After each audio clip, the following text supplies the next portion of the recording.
Hi Ben, how are you going? I'm well, Sally. How are you? Very well, thanks for joining me this afternoon. Yeah, no, it's my pleasure.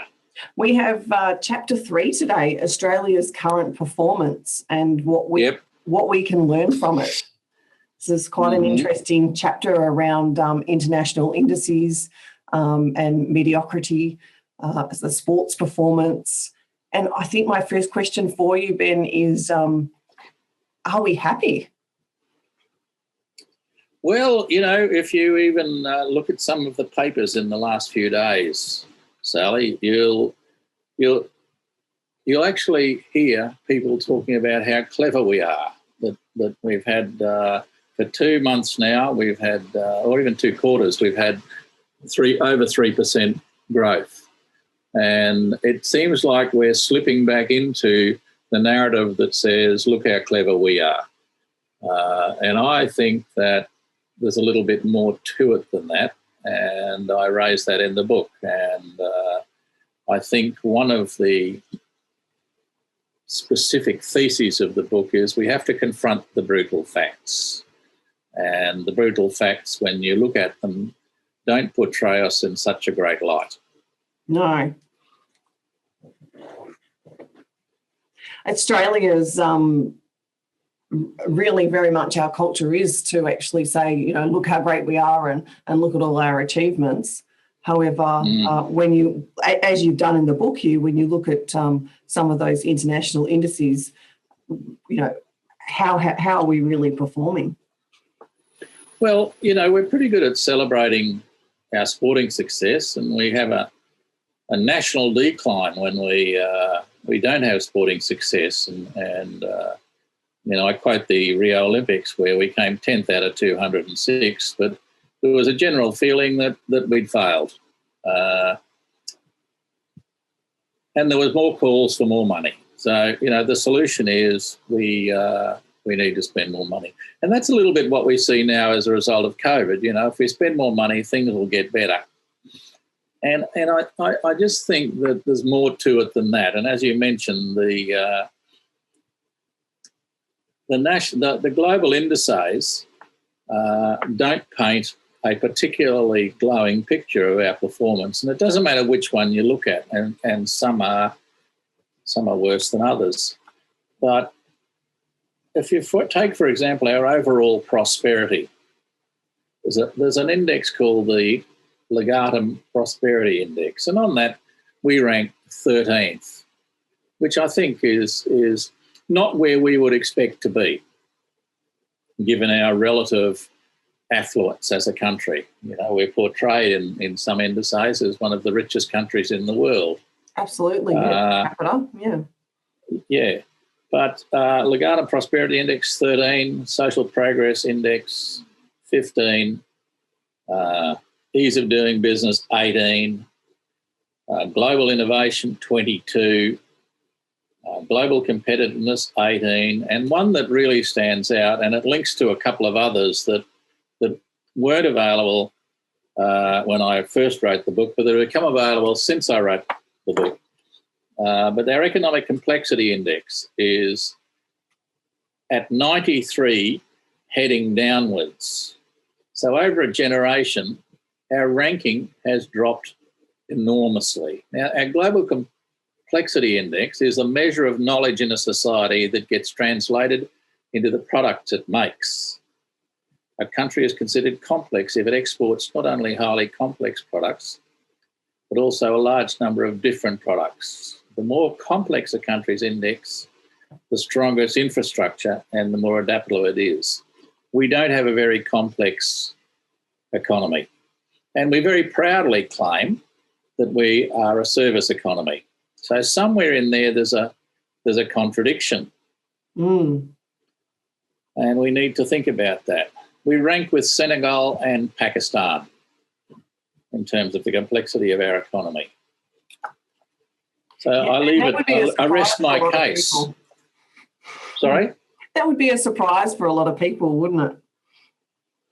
I think so. It was a surprise to me. Yeah. When I started wandering around this territory, and back in the 90s, there was a whole lot of conversation about how important it was that we benchmarked ourselves against other countries and that our businesses benchmarked themselves against other businesses in the world. And all of a sudden, it's interesting, over a period of 20 years, that conversation seemed to slip away. And maybe it was because there wasn't any, there wasn't a lot of data around then, and it was hard to do. It was hard to do this thing called benchmarking. But the reality is now there's plenty of data around, but we don't want to benchmark because none of the indicators, if you like, make us look too good. Now, it's not as if we're dramatically bad in some areas. The top 20, you could say, well, that's pretty good. But look at the uproar, when we were the 10th highest medal winner at the Olympic Games. Look at the uproar that we see when Australia isn't the top rugby country in the world.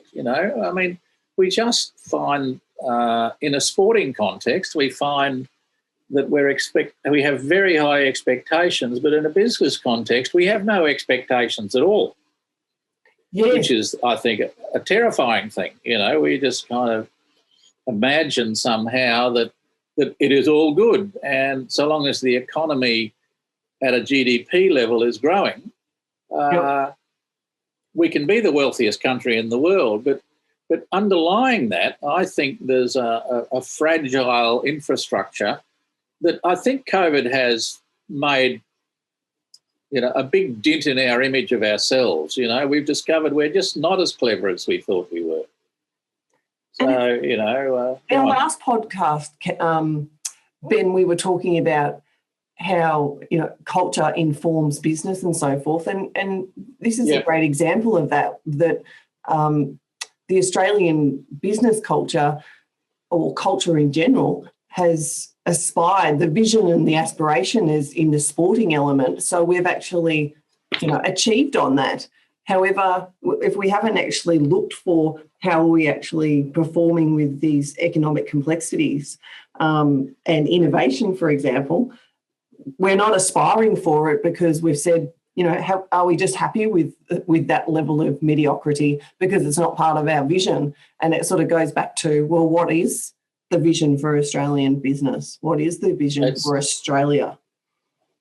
It certainly does. And I mean, I've been commenting on LinkedIn lately, and I mean, it's screamingly absent, We have named some, over 10 years, we have named some industries for the future. And, at a fairly general level, we've talked about a vision for those industries. But it's, it's a little bit like, Morrison announced in the last few days that we're going to be a world leader in R&D. Now, I have no idea what that means, and I don't think anybody else does either. And if we were going to be the world leader in something, it's nice to say that stuff, but what does it really mean?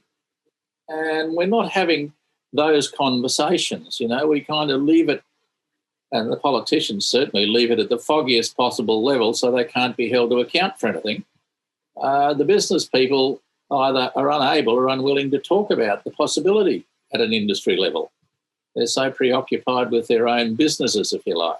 But we have a kind of almost a love-hate relationship with business in the context of its value to the economy. Yeah, and if we're going to lean back into research and development, which is something I would have thought we already did quite well. However, we're not transferring that into commercialisation. So you've got a point here in the book where only 30% of Australia's research and development workforce is employed in industry, whereas the figure is closer to 80% in advanced economies such as America. Yep. So if we continue to invest, what happens then? In terms of innovation, we have what you might call a systemic issue, as distinct from just one issue, but there are multiple issues around our innovation system that cause us to underperform, if you like. And CSIRO produced a document, after I have published these books, that said really Australia is a nation of adopters. Now, how do you think about that? when in point of fact, if you're a nation, it means you kind of have accepted the role of being second best. So we are happy to be a second best player in the world. We don't want to be a real leader. We'd like to be just second best. We want to be the best second best in the world, the best adopter in the world. Yes. And, you know, that's an open conversation. I mean, if that's what we choose, that's what we choose. But why then talk about leadership? You know, maybe we can be the best adopter in the world. And people have known for years that, you know, Australia is a great country to experiment with things, you know, because we're a relatively small defined market, you know, so there is the possibility of making that a commercial proposition. But, you know, I think that in many respects we could be, you know, the innovation nation, and certainly in Asia.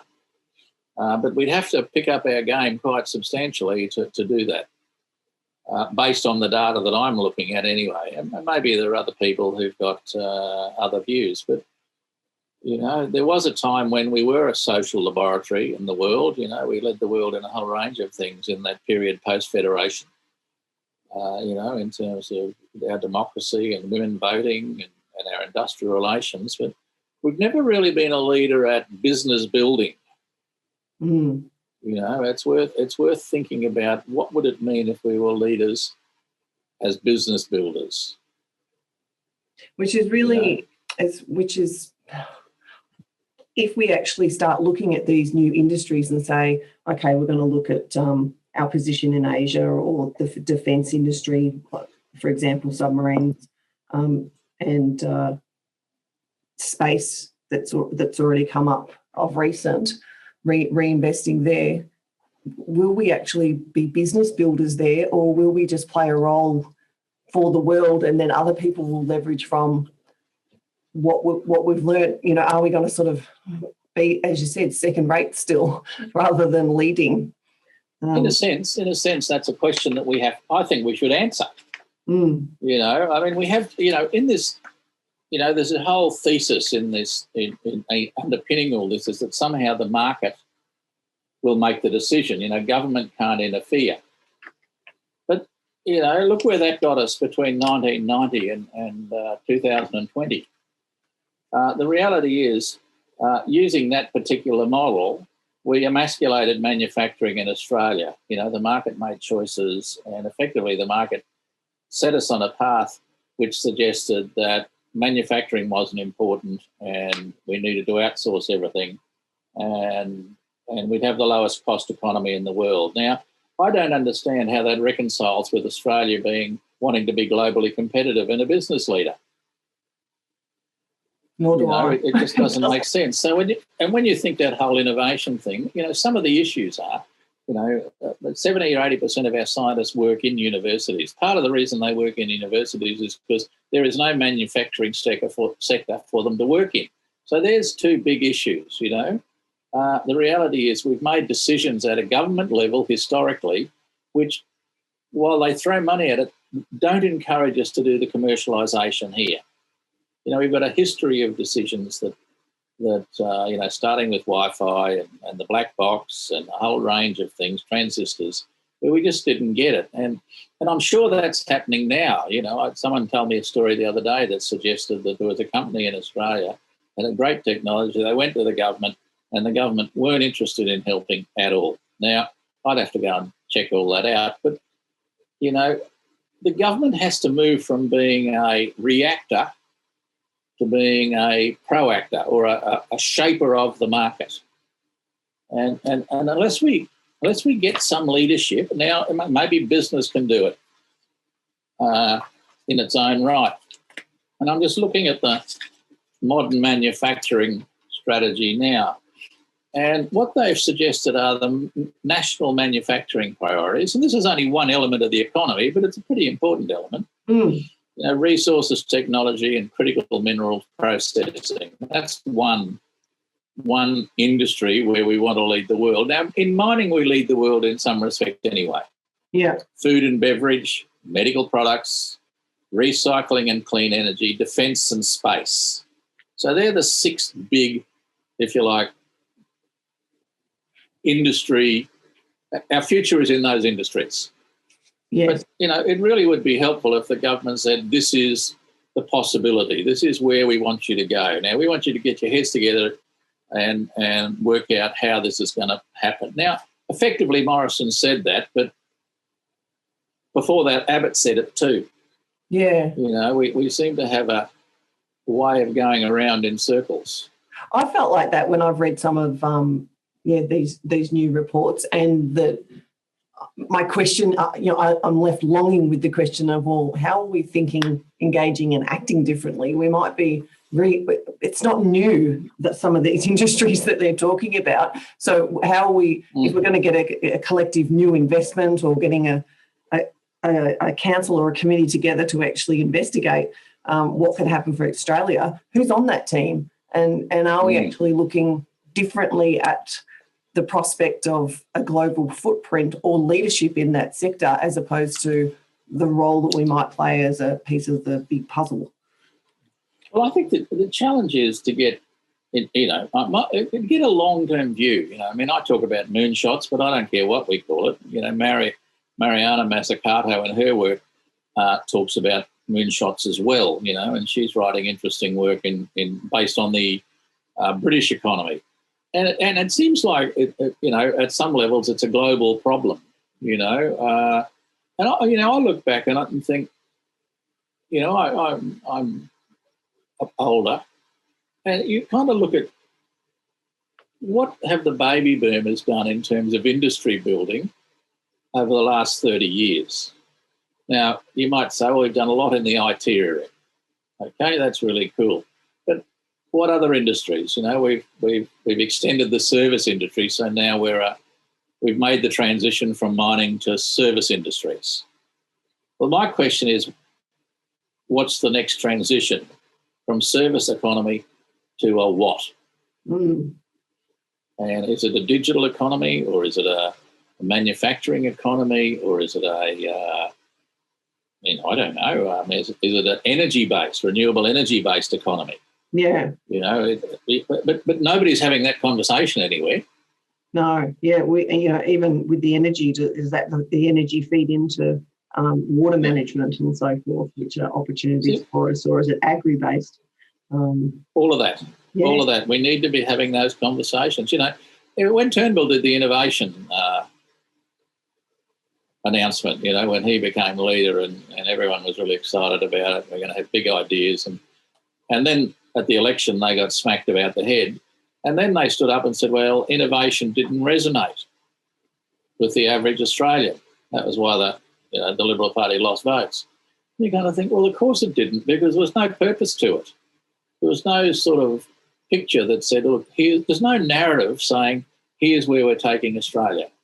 And part of the reason I wrote the book was to kind of raise these questions and start answering the questions about the narrative.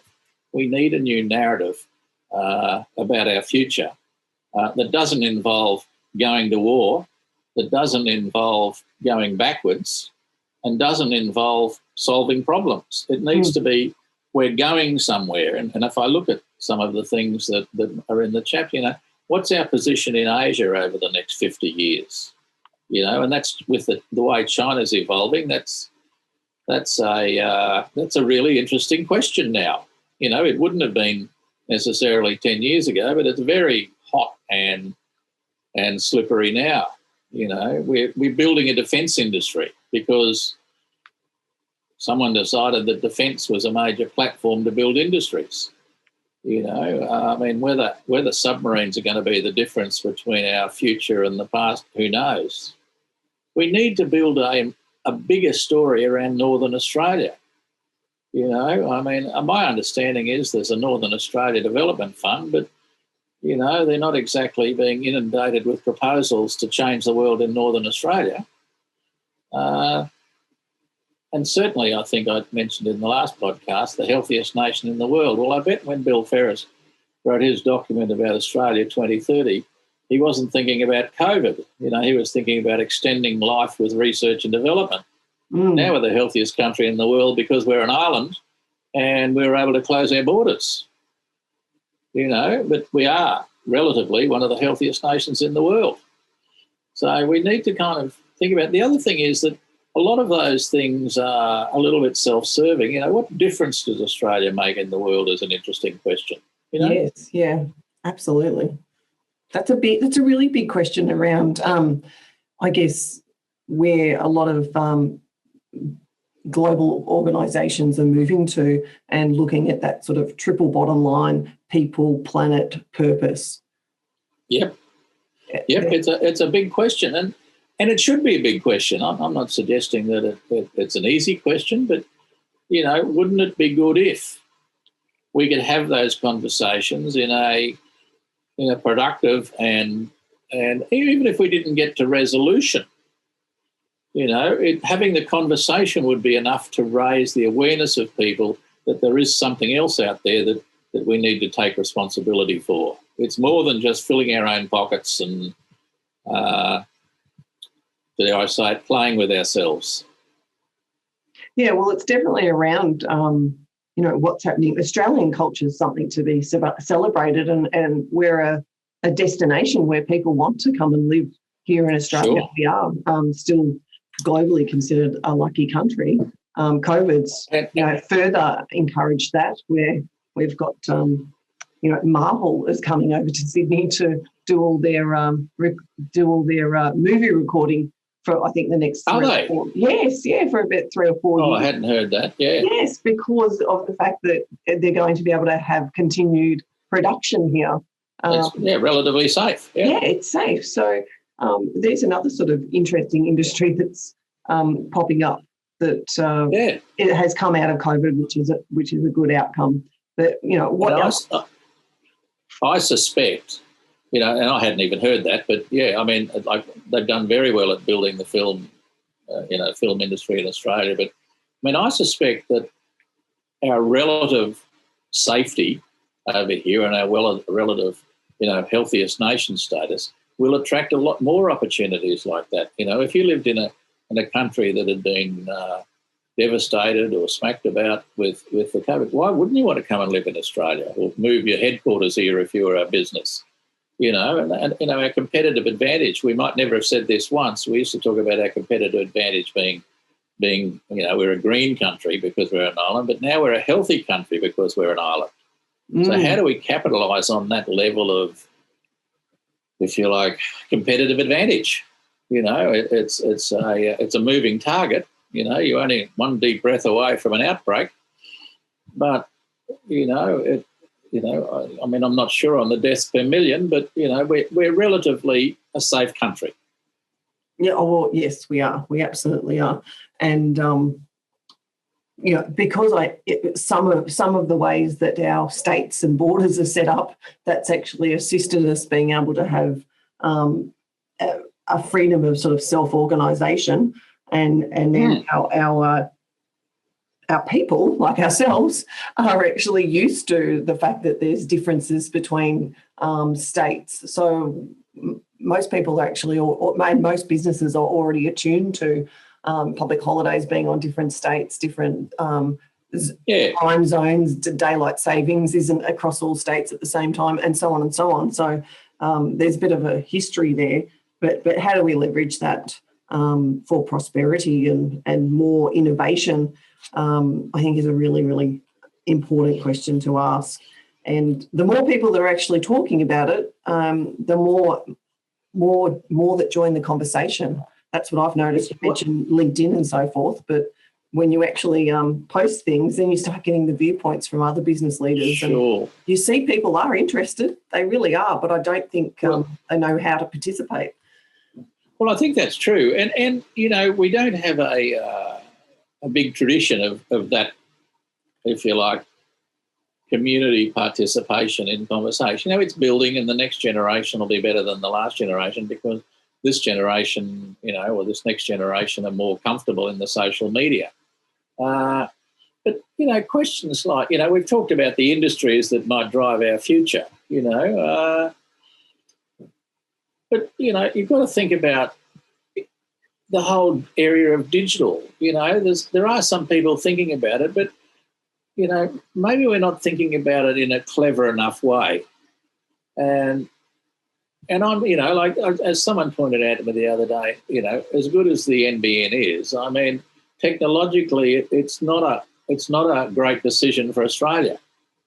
We could have done a lot better if we thought a lot harder about it, but nobody did, so we knee-jerked into it. Yeah. And listening to people talk just among my colleagues, most people are pretty unhappy with it at some level. So we've got to think about it. We talk about having more people studying more things, but where are they going to work? I mean, Morrison the other day announced that they're going to fund 70,000 apprentices. And what a great thing that'll be. Well, at the simplest level, with a manufacturing industry that's about 6%, and even if we got our act together, it'd take 10 years to get it to double it, 12%. I mean, 70,000 apprentices, where are they going to work? What are they going to do? I mean, it's a bit like scientists in universities, We've got all our scientists in universities partly because there's nowhere in industry for them to work. Well, we're going to have all these apprentices. Now, I've got no idea with how many businesses there are in Australia that employ apprentices, but 70,000 is a lot to place. Yes. And should those apprenticeships be more aligned to agriculture or, like what we had during COVID, we have a workforce shortage when it comes to labour for farming and fruit picking and things like that. How are we realigning those industries of need for them to, if we're going to become the, what's that term, the Asian bowl or something like that? Well, the food bowl of Asia. That's the one. We talked about, that's been talked about. In fact, I just found an article this morning written by a guy called Doug Shears. Now, Doug was a big player in the food industry. Let me see if I can find it. Oh, I haven't got it. He's a big player in the food industry, back in the 90s. He owned Uncle Toby's, or he's a major shareholder at Uncle Toby's. Yes. And he used to talk about Australia being the food bowl of Asia. But someone pointed out to me, we just don't have an industry big enough to do that. What we'd have to be is the delicatessen for Asia. Right. Yep. But yes, I mean, if you look at a map of the world, if you draw a circle, I mean, the centre of wealth and the growing middle class is in Asia for the next 50 to 100 years, just to the northeast of us. So the question then becomes, how do we capitalise that but not lose our sense of integrity about Australia? One of the things I think COVID held up to our face, is that we'd lost control of our supply chain. We were completely dependent on China in a whole range of areas, not to mention some other places. And I mean, is that acceptable? Is that what we want as a country? I think we have to ask some serious questions about what does sovereignty mean in the context of an independent Australia? And that's one of the really big questions. It's a huge question, yeah. I mean, nobody was talking about national sovereignty before COVID. Nobody seemed to care much. And if you think back over the last 25 years, it's been a relatively, how would you say it, apathetic evolution. We had a lot of excitement around economic restructuring and opening up the economy in the late 80s, early 90s. And that went well for a while. And I think Garnaut writes that we've been through three phases. After the economic restructuring, there was a period of intense improvement in productivity. And I'm not sure what he was talking about then, but he talks about the most recent period of time, the last 10 years, as the dog days, not much happened. So we had a lot of musical chairs and egos and bigger than brains and a whole range of things happening.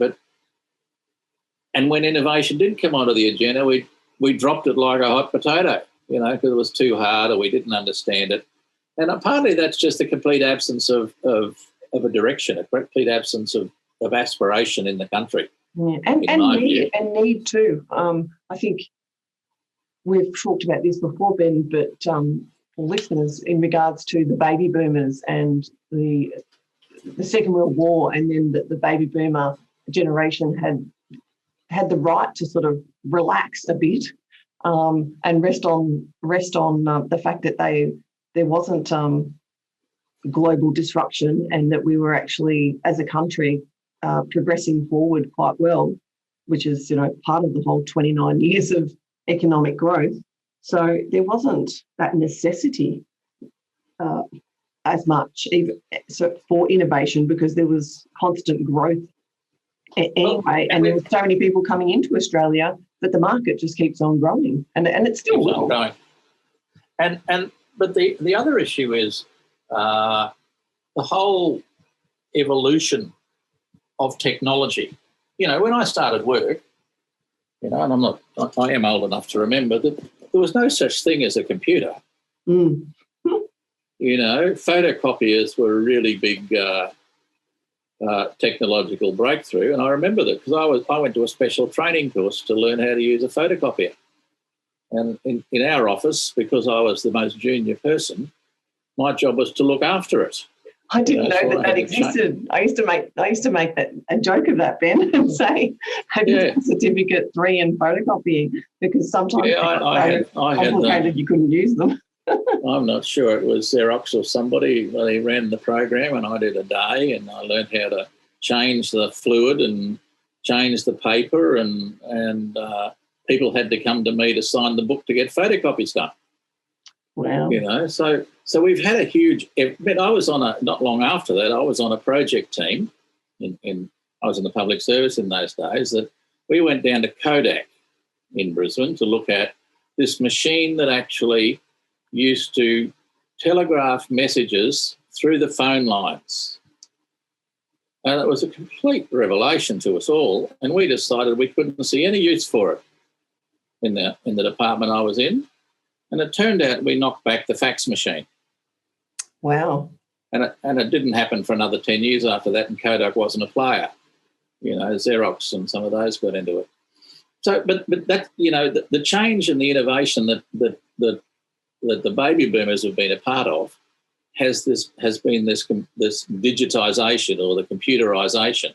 Absolutely. Even the names change. In the early days it was called EDP, and then it became IT, and then it became data management information system. So it's all evolved over that time. And, that's been a huge innovation. There used to be such a thing as typing tools. They don't exist anymore. There used to be executive assistants. Not many exist now. Most men of 70 have to type all their own paperwork. Yes. It's quite extraordinary, the changes that have occurred. So it's not as if there hasn't been any change. It's just change we didn't anticipate, we didn't understand, and we've kind of managed our way through it blindly. And some people have done very well. Who thought about phones like the iPhone? So there has been innovation, but it just hasn't been in the frame that all of us would have planned 40 years ago. So that's going to be the same in the future. What we're planning now, the changes that are coming, in the whole areas of energy storage, in the whole area of genomics and gene therapies, in artificial intelligence, and all of the ethical issues associated with that are going to be huge. Mm. And so if we're going to be a high-performance country, if we're going to be an innovation nation, we've got to be having conversations that allow us to think about that. And I can barely see them happening now. No, and I just think in silos, in small sectors, there are teams and lots of people that actually have really expert, deep knowledge. And it's a shame that those people then get headhunted to go overseas and share their knowledge elsewhere rather than here in Australia.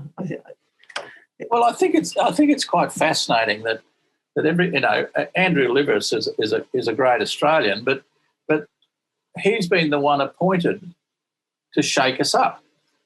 Now he's a guy who left Australia 20 or 30 years ago to work with a major multinational, and he's done an extraordinary job, but he's come back to Australia and wants to make a contribution. But it's not as if he has lived through the Australian experience. He's been an expat for 30 years. Mm. And there are others that we look to and say, oh, we'll bring them back to help us. But where are the people in Australia, I think is my question, that are leading us or supposed to be leading us? So I think that's a dilemma, and the big questions, what are the industries that are driving our future and how do we create a culture where business innovation and commercialisation is the equivalent of a national sport? Because we spend a shitload of time talking about national sport in this country. Yeah. When we've got a vision, we're good at it. We can get there. Look, we just got the Olympics again. Well, exactly. It's not like we're not capable of achieving what we set our minds to as a country. Exactly. So and I think that'll be a great thing for Australia. There's no question about it, And I just think that we lack aspiration, as I say, and we're getting, at a level, we rank outside the top 10 on many of the global indices. The global on the economic complexity index, we're 86th. On in some of the manufacturing indices, we're 125. Mm. That's not the top of the list. If we think about MIT, Massachusetts Institute of Technology, is a great university in the States. Over a period of time, they've launched over 30,000 different companies, employing roughly 4.6 million people and generating 1.9 trillion in annual revenues. It's amazing, isn't it? Well, when you think about it in those terms, they actually are working on creating for-profit businesses. Yes. Now, I think our R&D system should be measured not on the number of papers we write or not on the number of scientists we've got, or it should be measured on the number of for-profit businesses that are created as a result of R&D, Australian R&D. They're commercialised in Australia, employ Australians, and their lifespan as a company extends beyond 10 years. Yes. They don't just get sold off at the first aspiration, and that's going to require a lot of thinking about how to do that, because it is much easier. I mean, I'm not suggesting any form of commercialisation is easy, because I've lived through a lot of them and they're bloody difficult. But if we don't grapple with the issue, it's certainly a lot easier to sell off the intellectual property to a major pharmaceutical and say, well, look, it's your problem now and we'll just pick up a royalty for the next 20 years. Building the business is where the value is. And I just read somewhere the other day that we're starting to talk about, certainly in our supply chain, retained economic value as a concept, and I think that's something that we have to grapple with, getting a head around, if we're going to spend all this money on R&D, and at the moment it's about $30 billion a year, all up, what's the retained economic benefit to Australia of that investment? And how should that manifest itself in the context of the Australian business system? I just think we've got to make some bigger shifts than we're currently talking about. In fact, we're not even talking about shifts at all. It's kind of more like, if you always do what you've always done, you'll always get what you've always got. Yes, which really leads into creating a culture of learning organisations. You mentioned MIT, and how are we doing that here in Australia with our universities, and has the COVID situation prompted our universities to consider maybe they could have a different model? Well, our whole university system, I mean, as good as the universities are, certainly in terms of, I can't speak for anything outside of business education, but, the current notion of sticking young people away to do an MBA, even part-time, is I think, a complete waste of space. We need to be truly innovative in how we think about creating business education and business leadership. And look, I haven't written about that at this stage, but I've got some very clear thoughts on what needs to happen and how it needs to happen.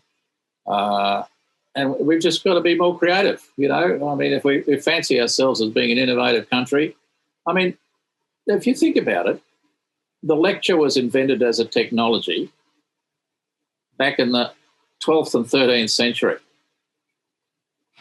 Yes. And it was only in COVID that we actually moved out of lecture rooms onto the technology. We still haven't changed the model, but we just changed the technology for delivering it.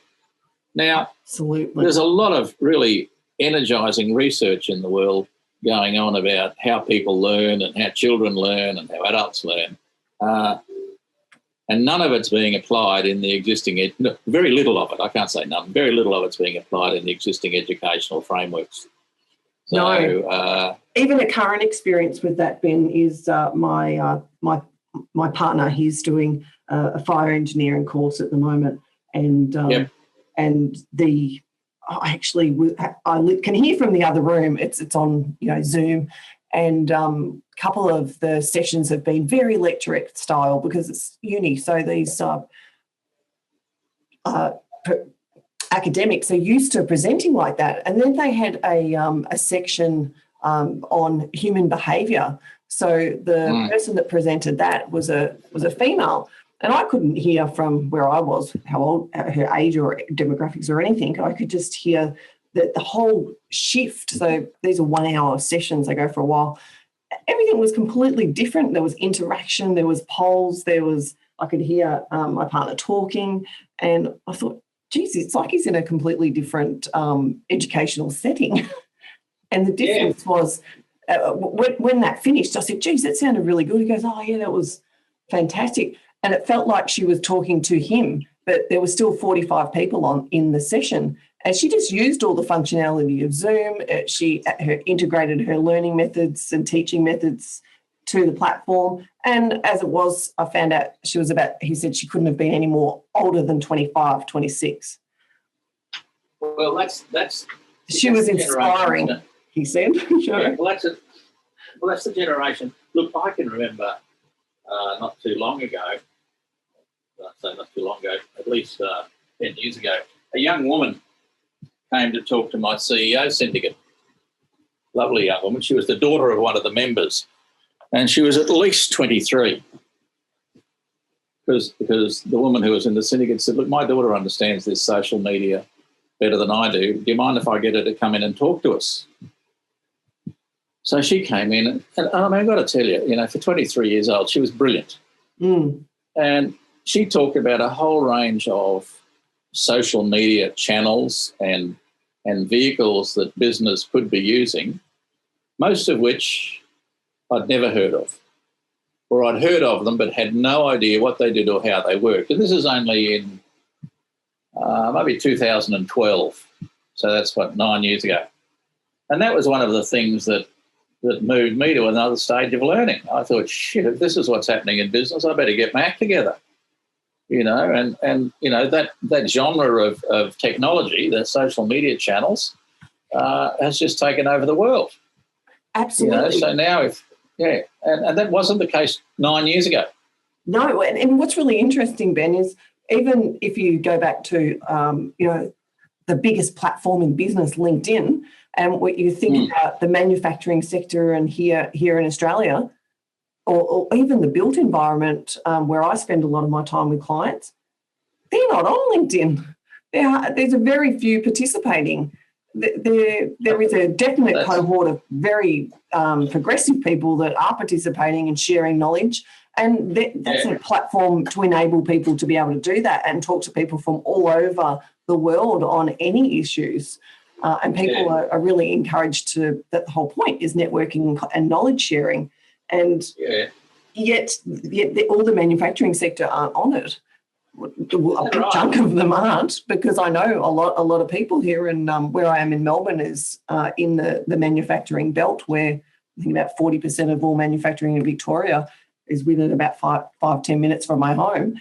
And these leaders aren't there. They're not on these digital platforms yet because they're busy working in their businesses. They don't have in their minds time for this.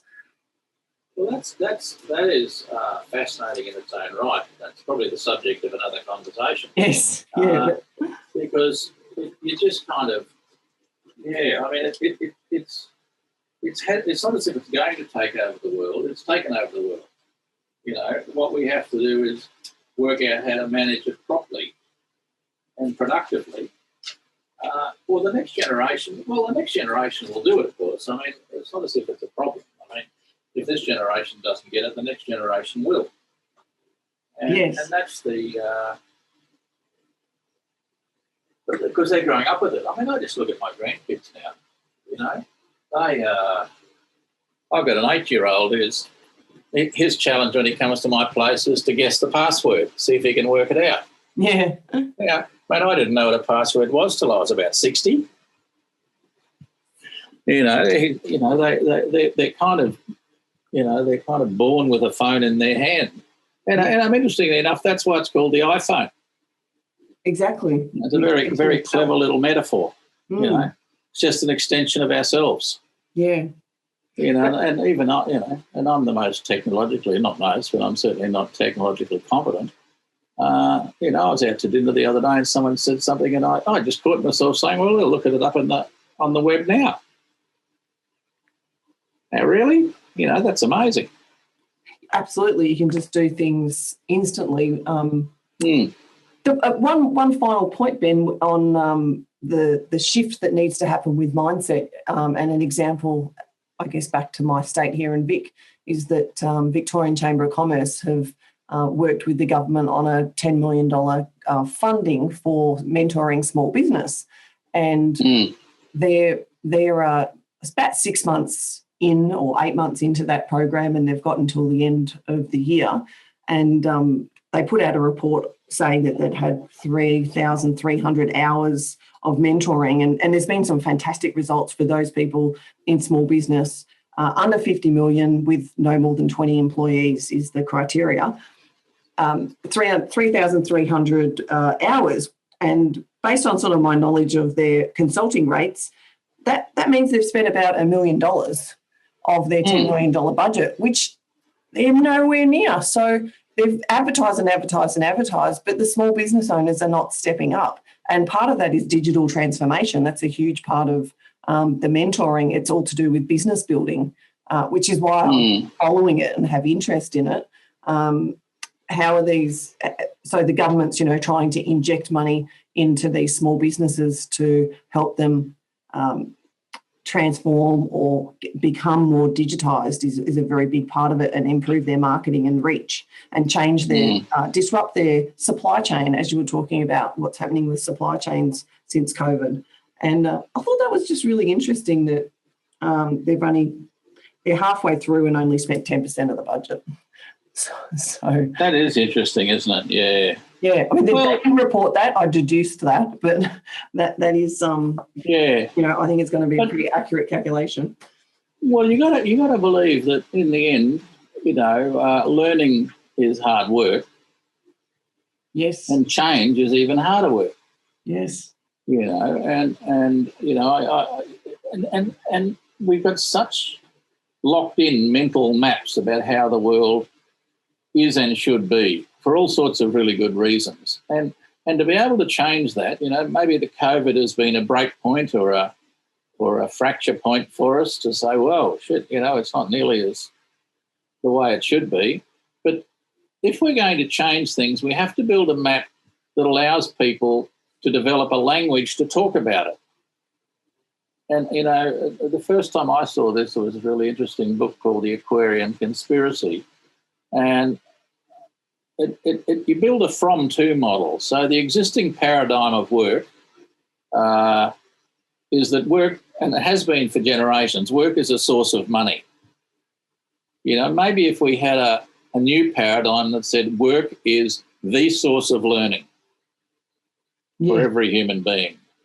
You know, we used to see work as separated from life, you know, separated from the rest of your life. You know, you went to work and then you came home and you had all your fun at home, but work was never fun, you know. Maybe we could see work as integrated with life. And we've actually seen that starting to happen part of the COVID, whether we wanted to or not. Yeah, no, people definitely have been kind of juggling and, you know, trying to manage, you know, work from home and manage kids and, hitting kids, the whole thing. But we're seeing more integration occur. We used to see work as meaningless drudgery. Maybe we have to see work as meaningful. It's the source of purpose in your life, or a source of purpose in your life. We need to see work as, instead of it being boring and drudgery, we need to see it as an opportunity to co-create with colleagues. That's a very different framework. It is, and different learning methods, will encourage people. Absolutely, yeah. And different instead of seeing cultures. we've got to change a lot of our models. Instead of seeing it as being reactive and making other people rich, there's no one goes to work to make the boss rich. That's not a purpose of going to work. No. Work is, usually. Overall, business is making a contribution to society. And everyone who participates in that should benefit, in an equitable way. And so you need to get this. We're here now. Well, this is the existing paradigm, and we need to create a new paradigm. And that TED talk you sent me yesterday. That business is a number of companies. Yeah, that mentioned a number of companies that were doing revolutionary things, and maybe that can be attached to the podcast when we do it. Just a link to it, because the sort of work that those companies are doing is where the world is going to be. I think so too. Yeah. But it's not going to happen easily, and it's not going to happen quickly. No, and it's that sort of blends into the whole sports scenario, because is it this lifestyle culture that we really enjoy, and the fact that we also thoroughly enjoy sport here in Australia? It's part of our lifestyle, and we excel. So we excel in this arena. Is that because it's more aligned to the whole triple bottom line of people, planet, and profit? So sport is part of a global sporting. You have to compete to be elite. You need to compete globally. You can't just say, I'm the best in Australia. People want to be the best in the world, and that everyone gets involved in it. There's a whole community thing that goes on around sport, and the fact that sport is still a business. Everyone does acknowledge that there's a profit element to it. So it in itself has its own system that feeds into those things. Well, we could have a very long conversation. We could. Because there is such a thing as entertainment, and there is such a thing as sport. And the boundaries are so profoundly blurred now, it's really hard to tell the difference. And we need that's a source of huge conversation in another place and another time. Maybe I'll write a book about that. Yeah.